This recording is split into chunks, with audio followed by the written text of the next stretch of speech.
It's Jamey Boyum in Longview, and behind me is a father and a son. I think you can probably tell which is which. These are the Nells, Al and Andrew. And, Father's Day's coming up tomorrow. And so I wanted to talk to a father and a son, but these guys are a little bit different. They're not your usual father and son because they're both hot air balloon pilots. And wow, you guys are here in Longview. How many times have you guys been to Longview?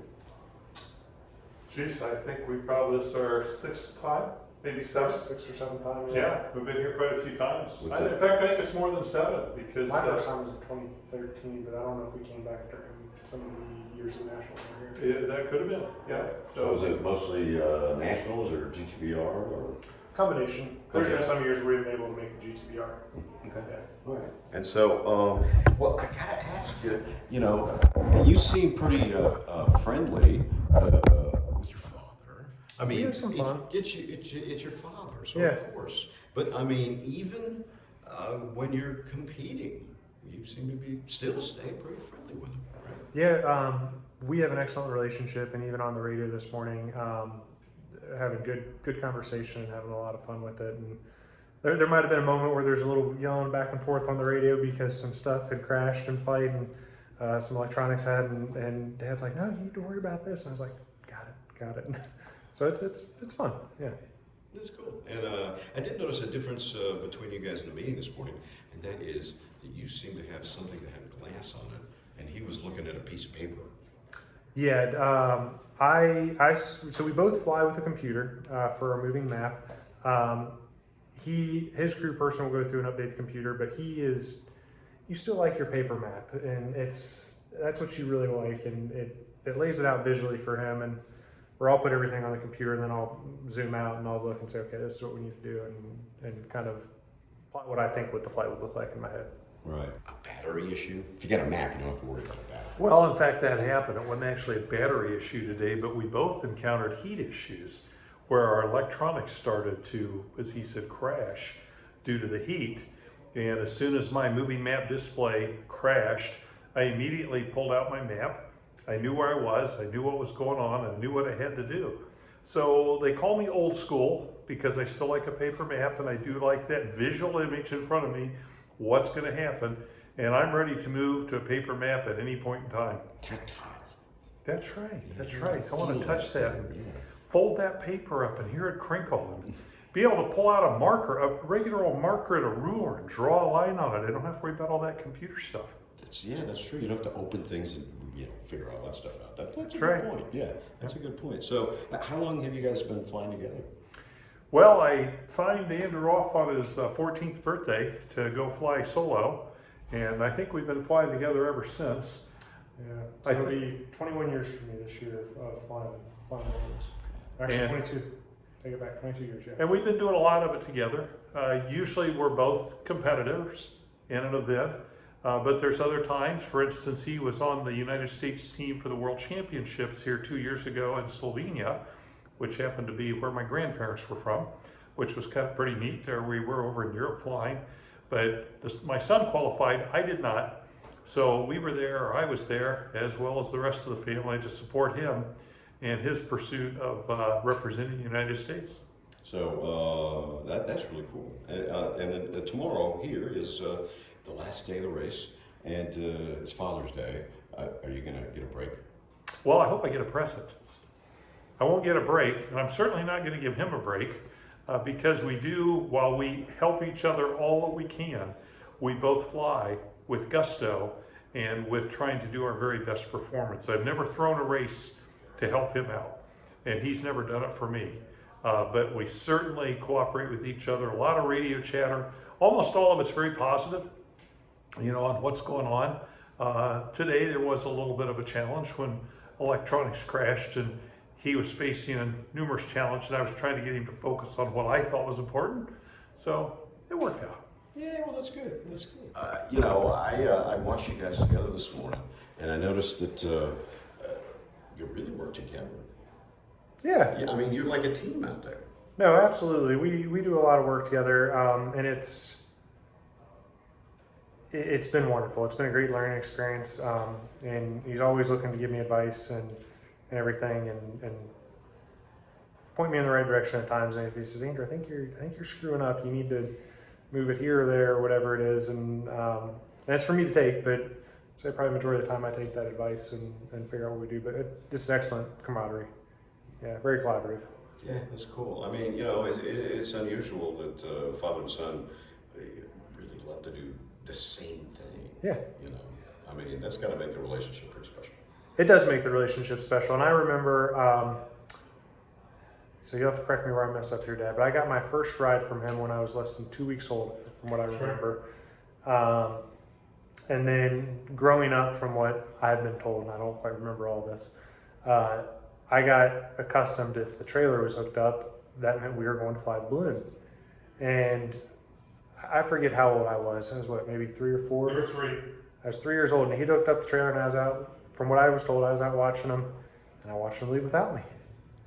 And Going to Michigan, 4 hours away. Yeah, going to Michigan, 4 hours away, and apparently I cried for over 2 hours and made him turn around and come back and get me.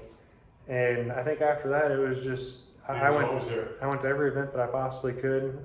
Once college, there's a few events I couldn't make and stuff, but it was after I graduated college, I decided, okay, I want to start trying competitively and figuring out what's going on and hone my skills in a little bit better on the balloon. And I think competitive ballooning does that. It gives you some challenges and puts you in some unique situations on how to go fly a balloon.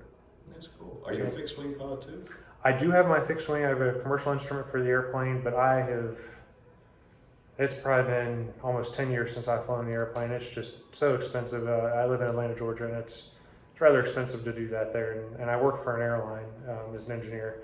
So those flights are a little bit cheaper than going and renting an airplane if I got to go somewhere. Oh, wow. Okay. Yeah. All right. So what do you do as a real job?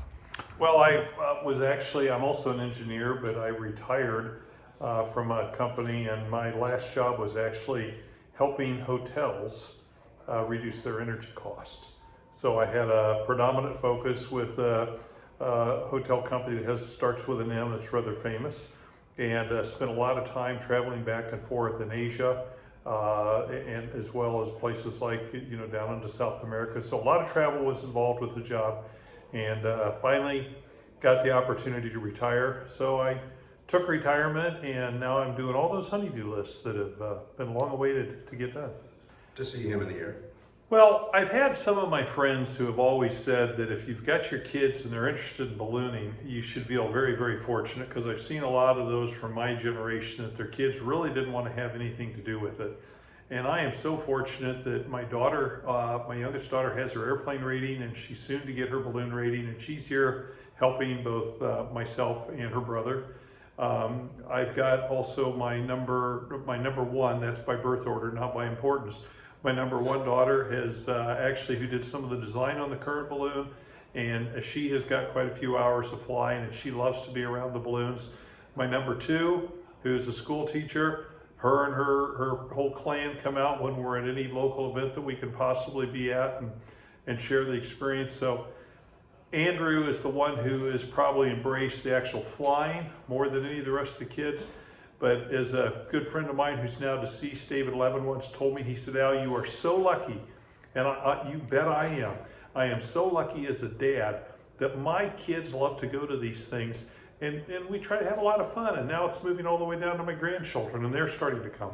That's really great. And then, you have a rather unique balloon. What is the story behind that picture?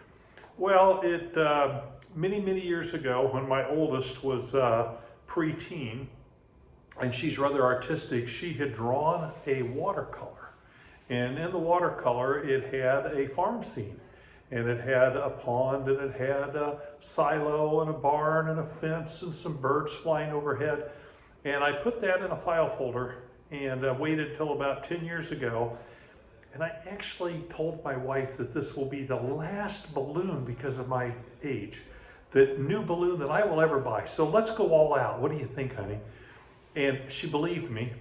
So we took that watercolor and sent it up to the folks at Cameron Balloons, which are up near Ann Arbor, Michigan, and asked their graphic artist to come up with some concepts of what could you do with that. And he ended up putting together the balloon that people call the farm balloon, but it's the farm on one side, it's the city on the other. And on the farm side, it does have my family heritage. Although the city side is from the city of Dayton. So that skyline is the Dayton City skyline. You'll see the Wright brothers, the Wright Bee flyer in the air over that portion. So it's got my community heritage, but it's got my family heritage. And it includes on the other side of the Wright Bee flyer is a Delta 757. When Andrew happened to be the fleet manager for 75s at Delta Airlines. Becky, my youngest girl, has a bakery, and her bakery is in the artwork. My school teacher daughter, apple in the tree, and my youngest daughter, who's an avid reader, you'll see her silhouette underneath the tree with a book open. So it's got the whole family. My wife has a barn quilt. She loves to quilt, so that's where the barn quilt came from.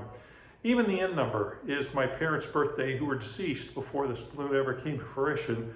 And their birthday, they were actually both born on the same day, July the 6th. So the end number is in 706 AV for Al and Vivian, which are my parents' names. Any closing thoughts?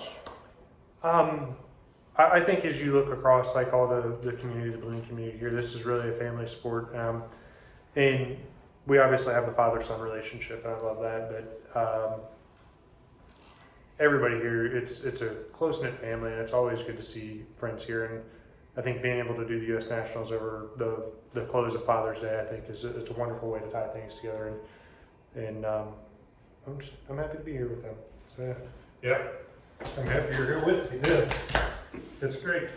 That's really cool. So have you guys flown on Father's Day before? I think the last few years have been here on Father's Day, and there's been a few events in prior years when they didn't have the Nationals for the week where there'd be some other events we go to on Father's Day. There's one up in Pennsylvania, and I forget where the other one was at. Yeah, there's been some other Father's Day events, but Yeah. Yeah, so I guess it's almost tradition. It is. Yeah. But again, what do you get me for Father's Day? I'll have to work that out. Okay, just check. I bought him a nice steak dinner last night. You did? He conveniently forgot his wallet. Well, he's allowed to do that. Yeah. He did.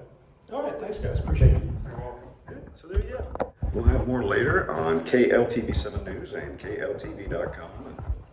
And these guys, you know, they got stuff to do. They gotta go. Actually, I think they're gonna take a nap. Taking a yes. We Because- are going to go take a nap. Much needed nap. A shower first and then a nap. Yeah, that's probably a good idea. Yeah. Not that I'm saying anything. Yeah. All right.